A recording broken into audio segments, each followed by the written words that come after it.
Hey, Chris. Yeah, Fred. What's a Mason?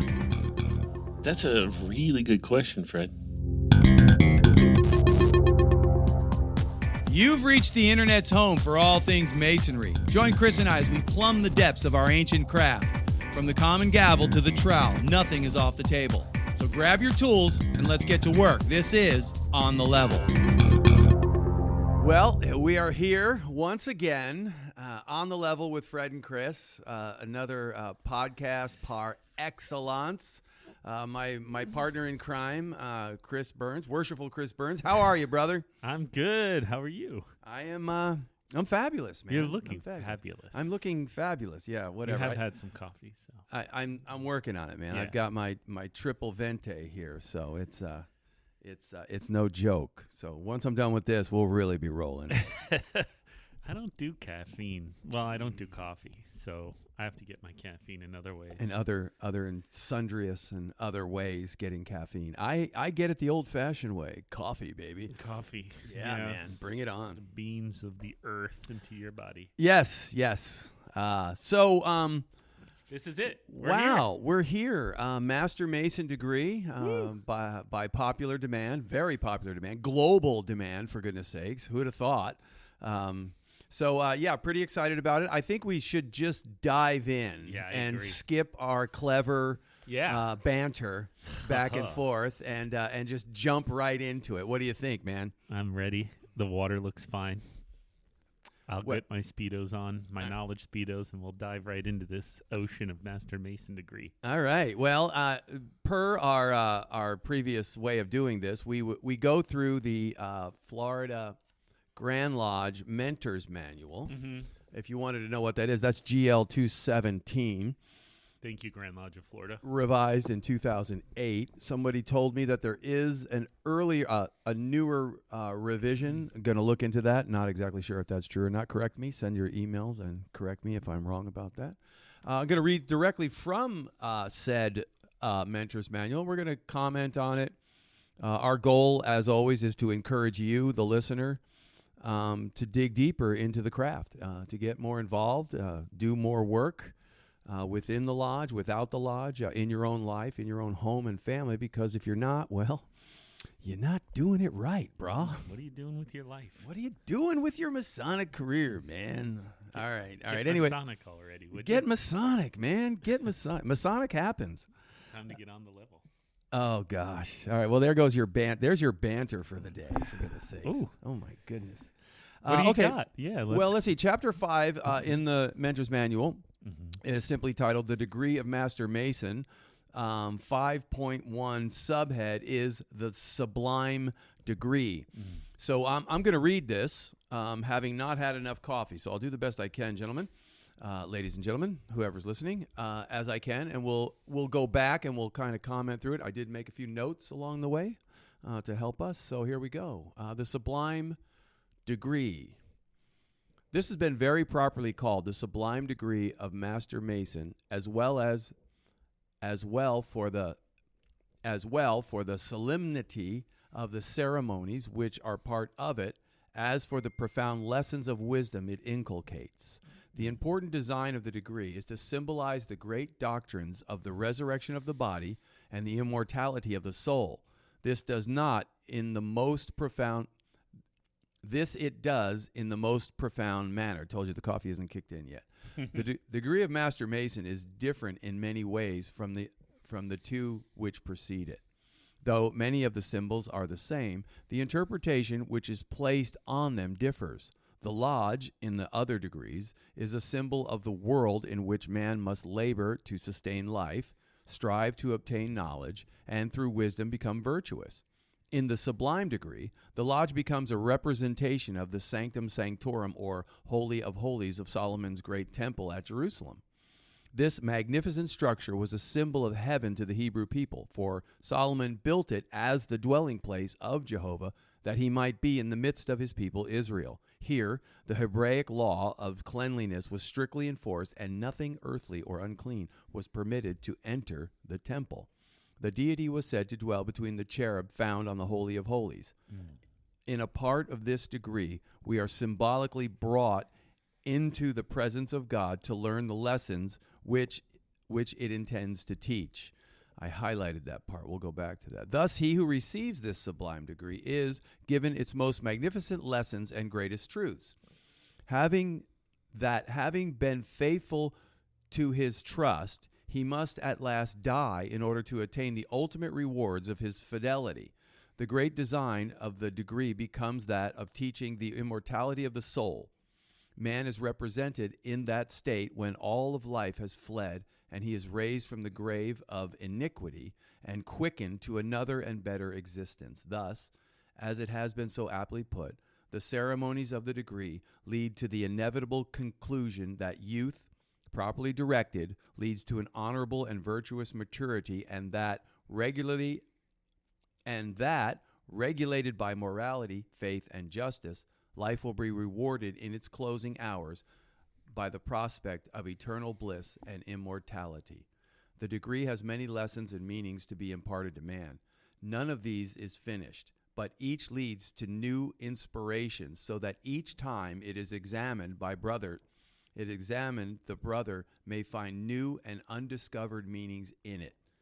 It is entirely understandable that our Masonic forefathers chose to call this the sublime degree, for it is that in every respect. And I love that last line there, because it kind of brings me to the one thing that stuck out to me, and that is the word sublime.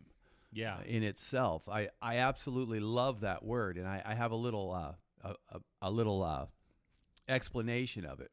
Go for it. I was wondering if we were going to start there. Let's start there. What is sublime? What does that mean? Well, sublime, the definition of sublime is that it is, of all of the parts of an idea or thought, the sublime part of it is the most prestigious, the most important. So if I'm walking through a beautiful forest, okay, and I'm just absolutely struck by the beauty of the trees, the sunlight coming through. Maybe there's some fog. I'm painting a picture here. There's some fog coming up. Happy little squirrels. There's some squirrels. There's a majestic, 6-point buck out there that turns to look at you and then scurries through the forest. And I'm overwhelmed by this beauty, this majesty, man, and the smells and the sense of it as I'm walking through. I come around a corner of the path and I see this amazing waterfall.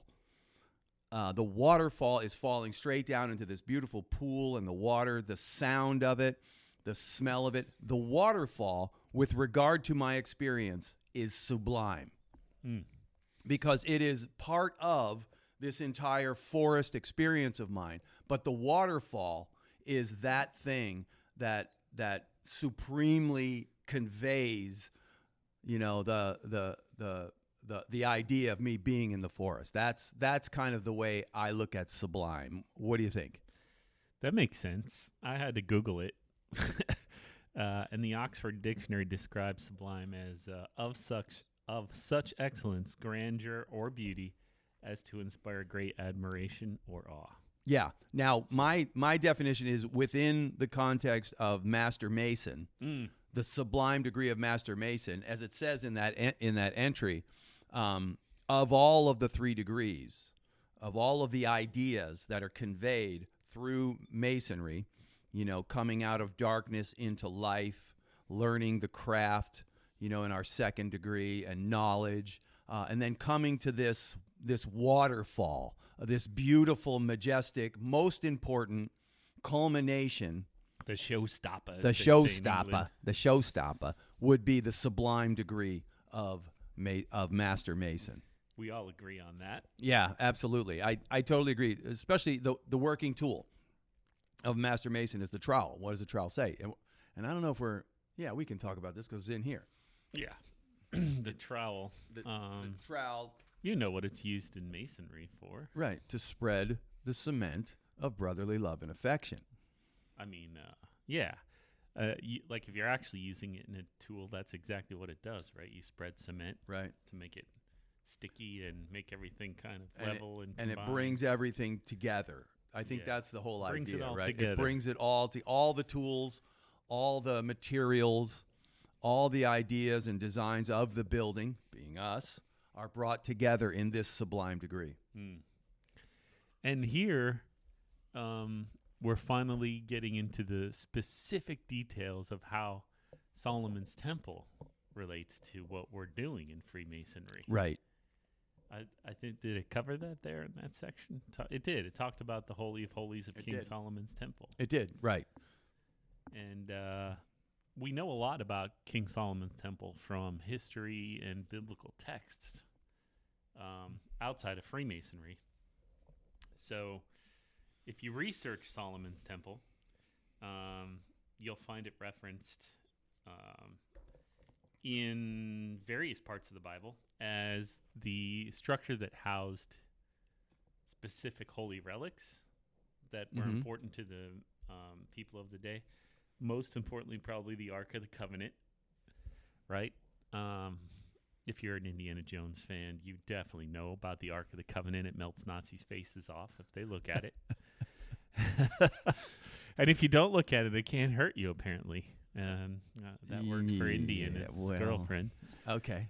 But yeah, no, the Ark of the Covenant was an actual box that existed. And inside of it was housed some manna from heaven and some Moses' staff that budded, correct? Staff and some of the actual tablets that were handed to That is correct. Moses The broken from tablets. God. Yeah, the broken law. I don't think all of it was there, but some of it was there. It was a windowless inner sanctum, like an inner chamber where they kept all this stuff at the heart of Solomon's temple.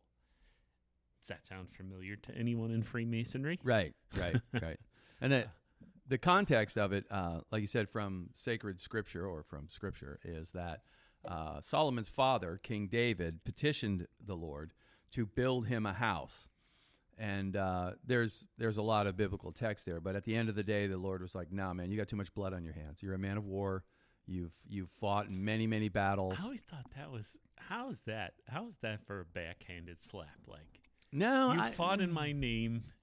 You've had so many victories for me to spread my glory, and so and many then failures. You're like, nah, you fought too much. I don't like this. But like he was fighting for God, right? Right, but the thing that you have to remember is in that culture, for your son to be given that honor is a greater honor. For King David, for his son Solomon, to not only sit on his throne, but to also build that house that he dreamed of building was just as good culturally for him. He would not have received it. You don't think he would have seen it as a slight? No, I don't believe that. No? I don't believe that. Okay. No, because David was a lot of things, good, bad, and indifferent, but he was always a man after God's own heart. He always understood the grace and mercy of God, always did. Anyway, that's a different podcast for a different day. I'm fascinated by it, though, because in my mind, I've always wondered, like, poor David, you know? No. Guy busted his hump, and then he's like, "No, sorry, not you. You're not the one." If you read through 1st and 2nd Samuel, the life of David, and of course Chronicles and Kings too, but what you realize is that King David is us. He's a flawed man, a passionate, talented, very flawed man who never ever gave up. He never gave up. The man to the very end was faithful to the cause.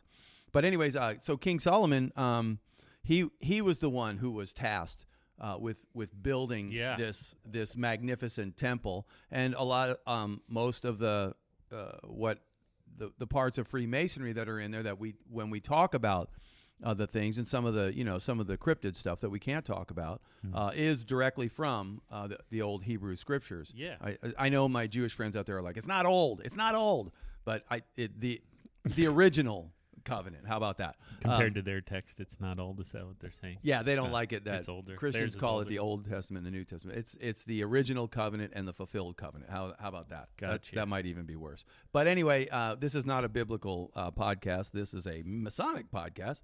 But the other thing that I wanted to touch on is the inner sanctum, or the Holy of Holies, was the place where the presence of God dwelt.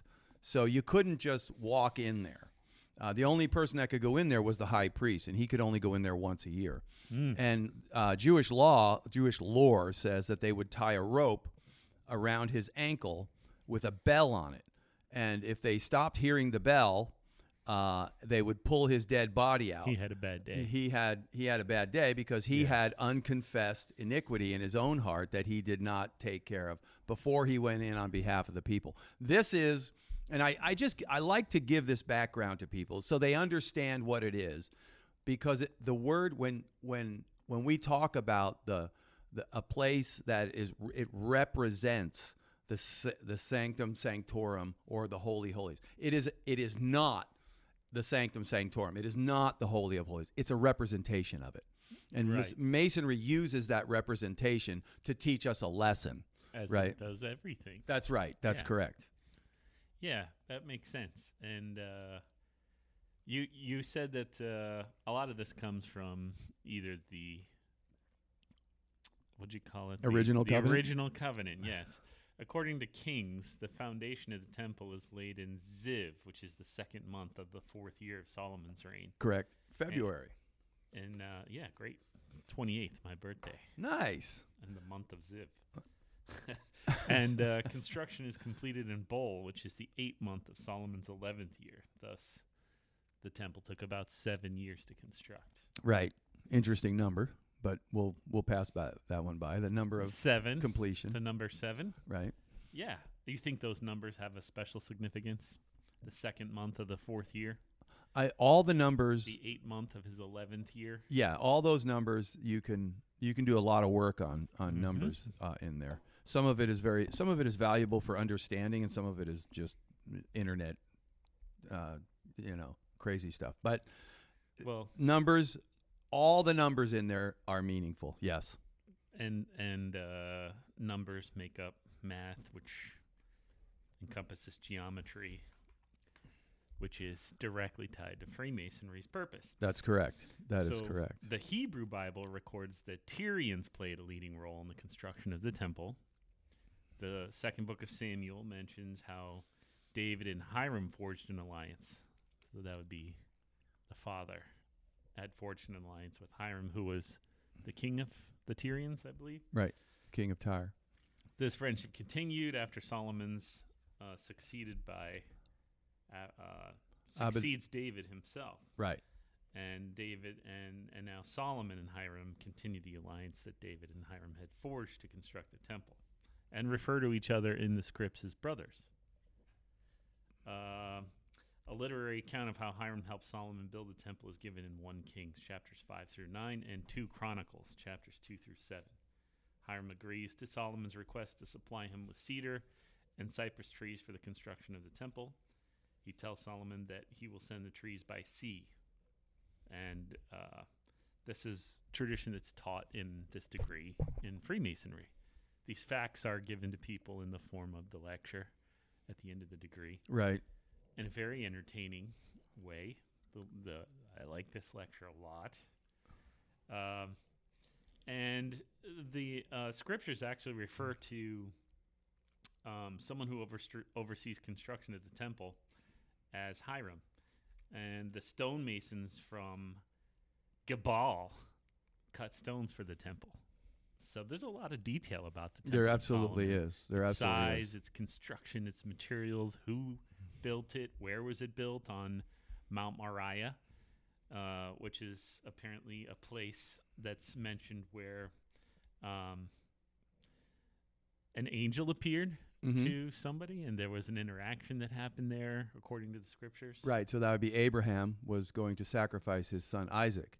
And as he drew the knife up, God said, Abraham, do not lay a hand on your son, for in this very spot, and correct me if I'm wrong about that, my theologian friends out there, but I'm pretty sure that's where it is. That's what it's talking about. But that spot continues to turn up over and over and over again. So yes. it's the same all place. Throughout history. Right. And the temple was built there. It was originally, apparently, purchased by David from Aruna, the Jebusite. It was a threshing floor. Right. And I had to research, what is a threshing floor? It's just where they processed wheat, basically, right? Yeah. A thresh was like a tool they used to right. So if you take grain or wheat to be processed. You take wheat, you put it into an area, and you let it dry out, and then you take you take the fork and you throw it in the air, and the chaff blows away, and the actual wheat falls to the ground. And you keep doing that and doing that and doing that until you have the product that you can make bread with. That's right. That's crazy. Isn't that a great So- analogy of the chaff being blown as you work through to the wheat, to the food? All of it is just... Anyway, So that's just it's discarded as trash. So maybe on a temple, the winds would just carry it off and make it much easier to do this process. Is that why they would have used the threshing on a mountain? I think I'm going to have to research it, to be honest with you. Yeah. It's been a little while. Sorry, theologian Fred here is falling down on the job. But yeah, I would have to research it. There is a very significant portion of Scripture that talks about why it was bought and whom it was bought from. There's a very specific purpose for that reason and that land. And that is the same land that the temple remains are on today, which was actually Herod's temple, which was destroyed in AD 70 by the Romans. Now the Dome of the Rock. Which Now is the Dome of the Rock Muslim sits upon it.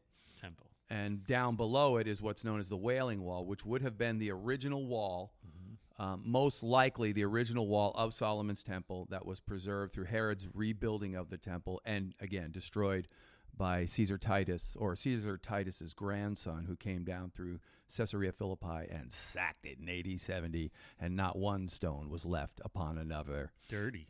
It was Somebody one was of the upset. most horrendous sackings of a city in world history. It was absolutely leveled. Some people apparently believe that the temple's purpose was to be used to be a Jebusite shrine that Solomon chose in an attempt to unify the Jebusites and the Israelites. I don't know much about the Jebusites. You Do know, you? I do, but I don't think we're going to go through that here. All right.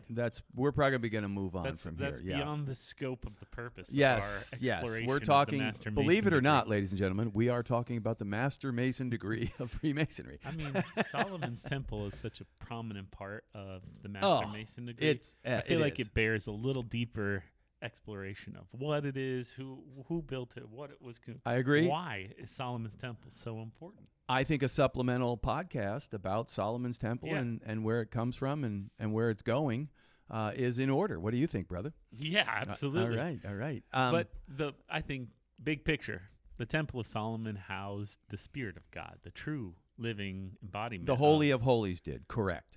It was there, right? It was there in the center of it.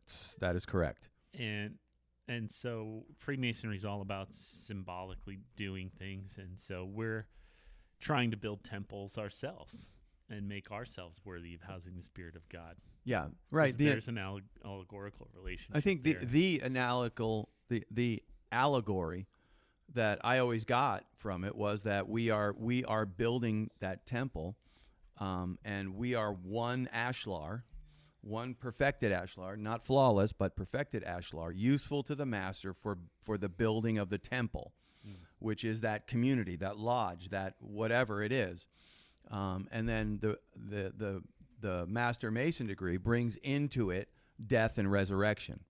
Brings in that we have to die to our own selves, the things that we want in ourselves. And, you know, if you're a husband and a father, you probably get this, right? And I'm not saying if you're single, you don't get it. But what it is it's self-sacrifice, the things that you want to do. There's so many things we guys want to do, but we can't do them because our wives and our children need us to be duties. We have duties and obligations in our lives. So we have to die to ourselves daily in order to be the men that God, that the grand architect of the universe wants us to be. Those are the men that he wants us to be. And Masonry brings us through, the 3 degrees brings us through to be those men.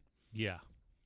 Yeah. And a symbolic death of less virtuous parts of ourselves makes sense. Right.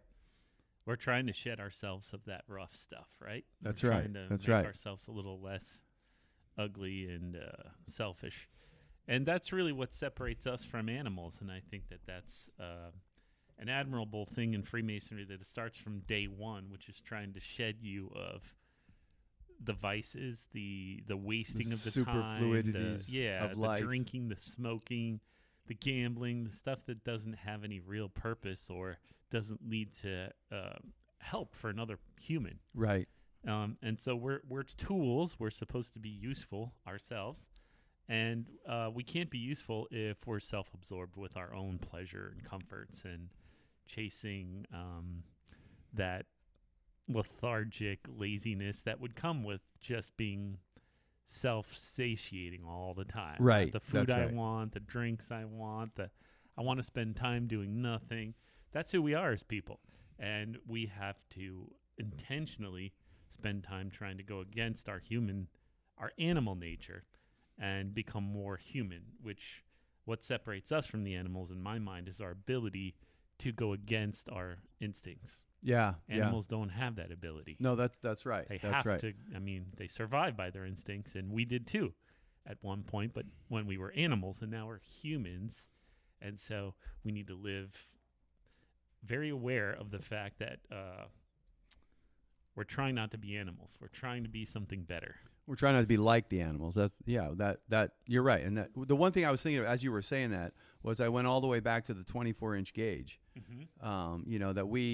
There are things that we want to do in our own selves, Right. But the 24-inch gauge, all the way back to the EA degree, teaches us that there's a time and a place for everything. Right. And if we are good Masons, then we are taking our week, our day, our month, our year, our life, and we are laying it out in such a way where it is useful to the master and beneficial to the people in our lives, to our wives, our significant others, our children, our brothers, the lodge, our community, whoever it is. All right, let's move on to 5.2, the significance of the degree. Ooh, okay. The significance of the degree. It's a short read. Did they talk more about the temple, or was that about it? So far, that's about it. I don't remember a lot more discussion about the temple, so I think an in-depth podcast concerning the temple would be a good idea. Solomon and the temple. There is one more thing before we leave that section. Go. Genesis. In Genesis 3:24. The first book of the Torah. He drove out man, and at the east of the Garden of Eden, he placed 2 cherubim and a flaming sword that turned every way to guard the tree of life. So, right at the beginning of the original book, not the Genesis, the original covenant. Right. Yes, Sorry. yes. They talk about the Garden of Eden, and this is the story of the original scripts, right? The tree of life, don't eat it. We do eat it. We're cast out. Now we're no longer allowed back into the Garden of Eden because he places cherubim there to guard it along with the flaming sword. For our own good. 2 at the east gate. Interesting. So Solomon's temple has 2 pillars guarding the doorway. So there are some that say that symbolically entering into the temple, because you said not all men were allowed to do this, right? Especially the sanctum, only the high priest once a year, qualified person once a year, signified man being allowed back into God's presence for the first time since the Garden of Eden. So the idea that you could pass through these pillars and into the temple and eventually the sanctorum meant God was allowing you back into his presence again, where we originated, where it was in the beginning. Right. And this is great, beautiful symbology, I think, that links those texts to the Temple of Solomon and our very purpose in Masonry, which is to bring us closer to God's presence. Yeah, that's right. And the whole idea of the mediator, that priest that goes in on your behalf, right? We're brought in, right? Nobody can go before, God, the very God of his own, because what would you say? What would you do? You're brought in through that mediator, and that's what the pillars and the whole sanctum, sanctorum, all of that is about. Is that we have, we as Masons, the whole picture. I don't know where I'm going with this. The whole picture of it is that we don't come on our own. Right. We don't approach any of this by ourselves. Not until you're judged, right? When you stand naked and afraid before the great white throne. So you're entering into some heavy theology there, which is going. I don't mind going there, but I don't know if that's going to serve our purpose here today. I certainly know what I believe. Trying to pull them into this. I know what I believe and Abyss. why I believe it, but we're getting deep into Christian theology, and this, of course, is a Masonic podcast, which is not mainly about Christian theology. I happen to be a Christian who has studied the scriptures for nearly 35 years, so I tend to go that way, which is fine, but I don't want people who aren't necessarily bent towards the Christian faith to have to endure my theological ramblings, brother, if you don't. Well, I get it, but so much of this degree in particular, It's not true. necessarily Christian. It's not, but it Because uses there's a lot of it, death and resurrection. Yeah. Come on, man. Yeah. You know, it's all there. I get that. And I think we're beginning an esoteric discussion group Yeah. coming up here. And I think it's appropriate in a discussion group like that to go into all of this stuff and get really deep into it, because the group is live. We're all together in the group, and they can ask questions about it and come and say, okay, well, tell me this, tell me that. And we can all share. Everybody can share what they believe from their viewpoint and be listened to and accepted in gentleness and respect. I think that's primo. However, Here we're just talking at the internet, and they have to listen to us. here That's we're not just fair. talking on the internet. That's and they not have to fair to listen them. to us. And I hope what we're saying is bringing a lot of value. I think it is. I think listen, guys, if this inspires you to go deeper, if this inspires you to go to your lodge and say, hey, how come we're not doing this? Let's do this. I want to start this. Then this podcast is worth doing right there alone, because it is our desire that Masonry goes down the path of, wait for it, Masonry. We want Masons to be Masons. We want you to dig deeper and deeper into our craft, because there's so much in there, and it's so worth it. You won't regret it. Okay, 5.2. Let's do it. All right, the significance of the degree. We can best understand the significance of the degree of Master Mason if we compare it with the degrees of Entered Apprentice and Fellowcraft. In the first two degrees, architecture was the theme of our symbolism. In the degree of Master Mason, symbols are of a different character. They speak of life, its tragedy, and of its ultimate triumph if we attain virtue.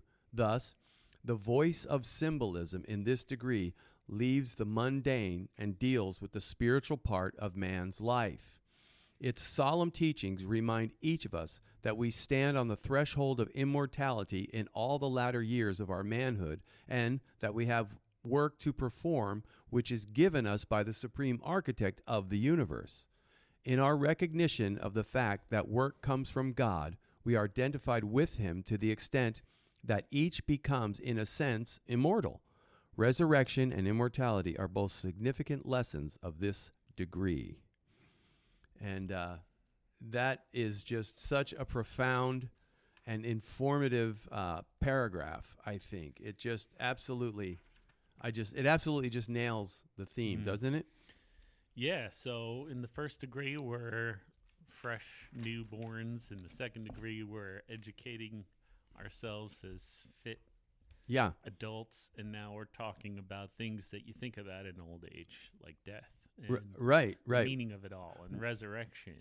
And yeah, we're going from the building, the architecture and the building, to the man and his life, his death. That we stand on the brink of immortality, and it forces us. This sublime degree is forcing us to deal with that.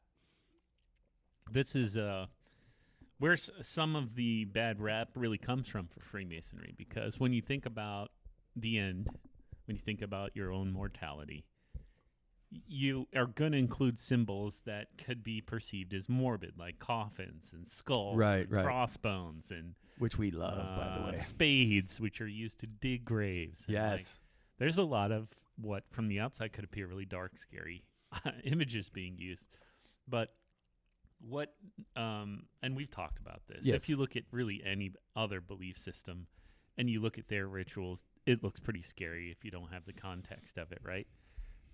And so the context that people, if you're listening, we hope you understand, is that it is meant to be a hopeful, beautiful, spiritual thing, not a dark, demented, satanic thing. Right. We are trying to always remind ourselves that we have a limited time on this earth. That's right. We get caught in the bad parts of our life when we feel invulnerable, invincible. We don't think about the end. It's easy to get caught up in drugs and alcohol and other things to just you don't want to feel that pain.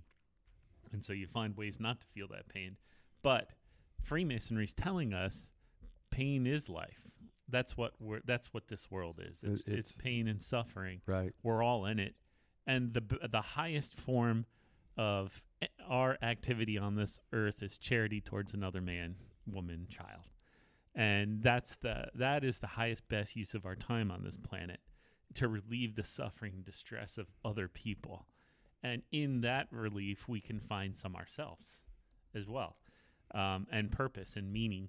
And so if we don't keep that in mind, that our days are numbered, it's easy to lose sight of those really important things, because the world's always trying to beat you down. It's always trying to make you depressed and feel alone. And the only way we can overcome that is together, by working together and working for each other. Yeah.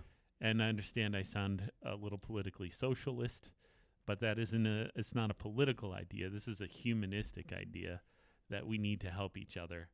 We have a strength in society. We're not lone animals in the wilderness. We're a pack. We're tribal That's correct. animals. Yeah. We're meant to be together. That's right. And work together and improve our circumstances in life by the strength of us being together. And so Freemasonry is just trying to give us the tools to work together better, more harmonious.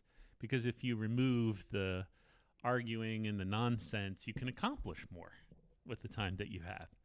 And I know that's kind of what we're trying to do with this podcast, is we're trying to make Freemasonry better by having the conversations that are difficult to have in some cases. Yeah, that's right. That's not shying away from the hard stuff. That's right. Yeah, it's difficult. Nobody wants to have an uncomfortable conversation. Nobody wants to look at their ugly baby. Or ugly babies. But if you have an ugly baby, you got to face the facts. And you got to give that child the tools to succeed in a world that's going to treat it differently. That's a horrible analogy. I feel bad that I even made that analogy. The ugly baby analogy? analogy? I don't know where that one came from, but I don't know, man. We all have ugly babies, man. So I totally get it. But I like the fact that you brought us back to one of the core principles of this podcast, and that is to deal head on with any issue out there with regard to Freemasonry, because Freemasonry is about a lot of things, but one thing stands out more than any other, and that's truth. And that we want to be true to ourselves and to the truth. There is a truth that can be known, and we want to be true to that. We want to be true to the principles of Masonry. And honestly, I want to see men get better at being men. To bottom line this, I know that we live in a country right now where it's really getting harder and harder to find a few good men. I got to be honest with you, man. It's a little rough out there, and I think Masonry can go a long way in teaching men to be true men. The lover, the sacrificial lover and visionary of the family, of the group, the leader, the courageous one. The one who gives up what he wants for the benefit of others. It's like, that's why I can't stand the phrase toxic masculinity, because it's a complete contradiction in terms. If it's toxic, it's not masculine. It's not masculine if it's toxic. Right. It's the exact opposite. Masculinity is not toxic. Masculinity is the picture of the soldier in full regalia and armor kneeling down to pick up a helpless child. Right. That's masculinity. There's a great scene. Here we go. There's a great scene in Cinderella Man, where that's a great movie, man. I'm going to go watch that again tonight. Cinderella Man, the story of Braddock, the boxer Braddock. Come on. This is Russell Crowe? Yeah, Russell Crowe, yes, right. Yes. Right. So they are in the midst of the Depression. There is absolutely no money. They have barely any food, and he's working the docks in Jersey, which is a rough place to be, man. It's tough work. They work from sun up to sundown.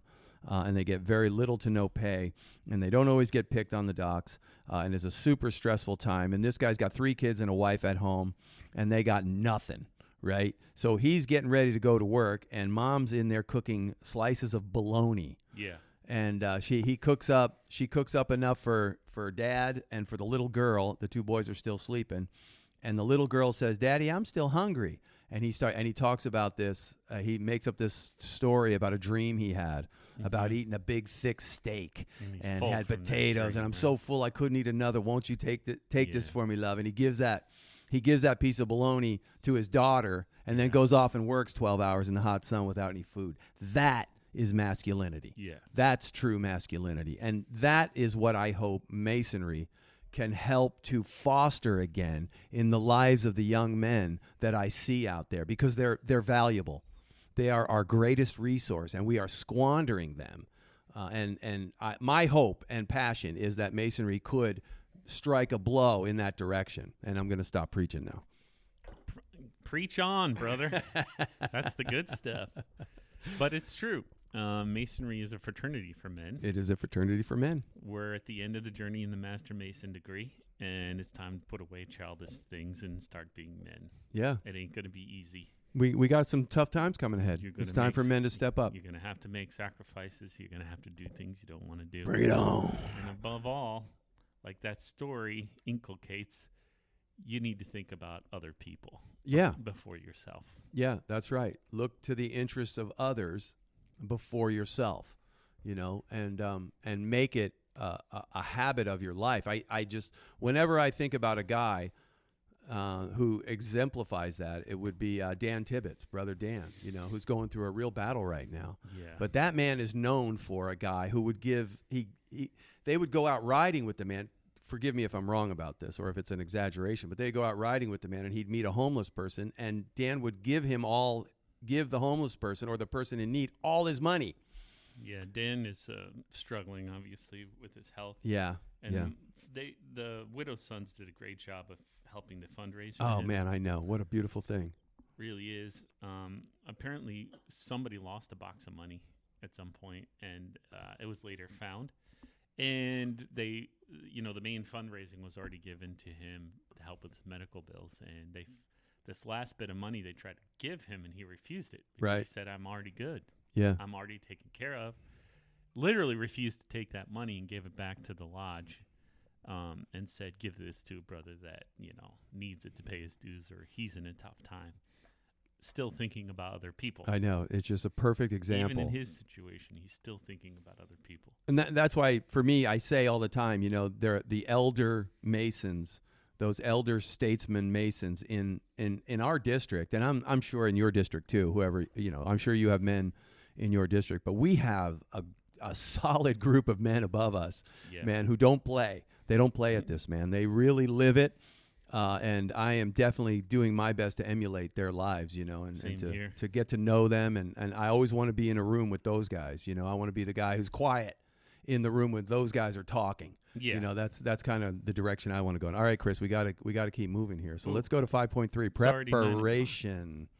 Don't you have an important call from got to wrap it up. All right, we got to wrap it up. How about we go preparation, reception, and obligation are the other 3 in this part 1. Do we want to tackle those, or do we want to bump it to next week? I think we're going to have to bump it to next week. All right. So give us. This is a short one.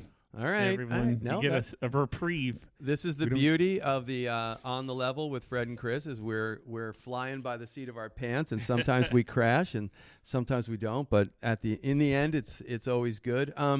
So give me some final thoughts, brother. Master Mason degree. We talked. We came off with the sublime degree, and we defined that word sublime as the Master Mason degree is the sublime of the 3 degrees. It is the waterfall, that beautiful waterfall within that beautiful, unbelievable forest. It ties everything together in the 3 degrees of Masonry, and it opens up that door.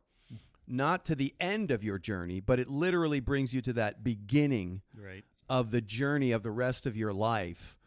for Freemasonry, and then the significance of the degree we touched on. But give me your final thoughts on those two parts of our first volley of a 4-part series on the Master Mason degree. Yeah, we're just getting started in this.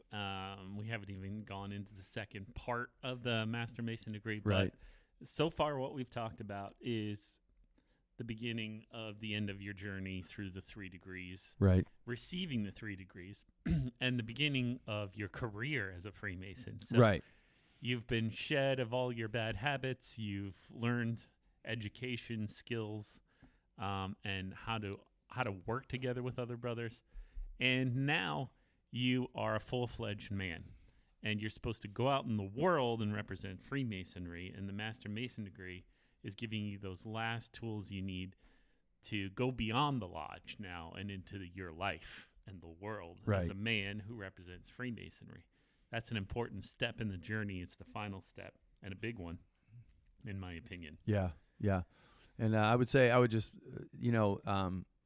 the analogy that comes to mind is the seed that falls to the ground and dies. And from the death of that seed comes nourishment, comes a plant, comes life.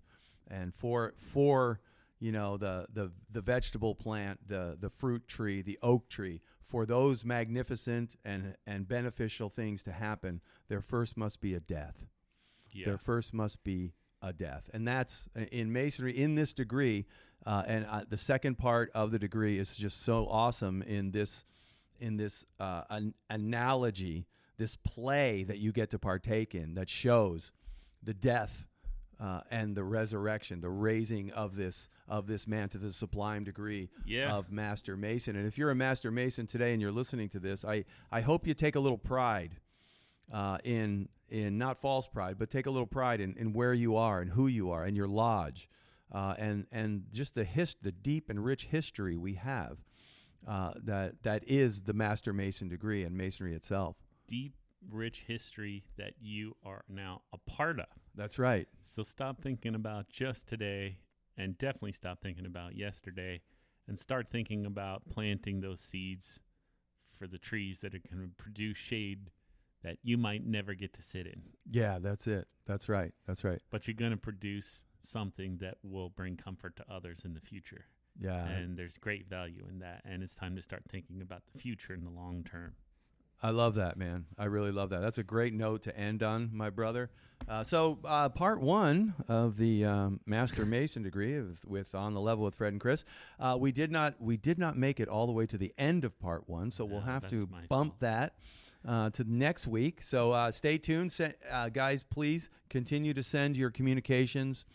Email us, Fred or Chris, or Fred at or Chris at onthelevelwithfredandchris.com, longest email address on the planet for a very good reason. We don't know the reason, but and then also 5-star rating on Apple, please. Even if you're not happy with us, give us a 5-star rating and tell us in the description below why you're not happy with us. We would greatly appreciate that. It helps Apple to prioritize us further and further up the line, and that's a great way to help this podcast.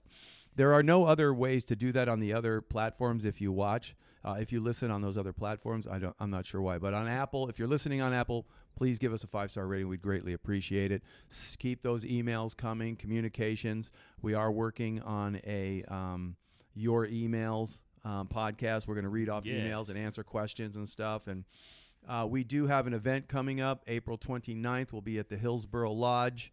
And we will be talking on the future of Freemasonry. The title is Freemasonry, Now What? Now what? Now what? So we've got a few things to do there. Very honored to be asked to speak. And scared. And not scared at all. We're going to crush it because we're going to go in the spirit and strength of our order. And we're going to absolutely kill it. So anyways, guys, get out there and live the craft. Get out there and be Masonic in all that you do. And we will see you guys next week. Brother, I will see you later.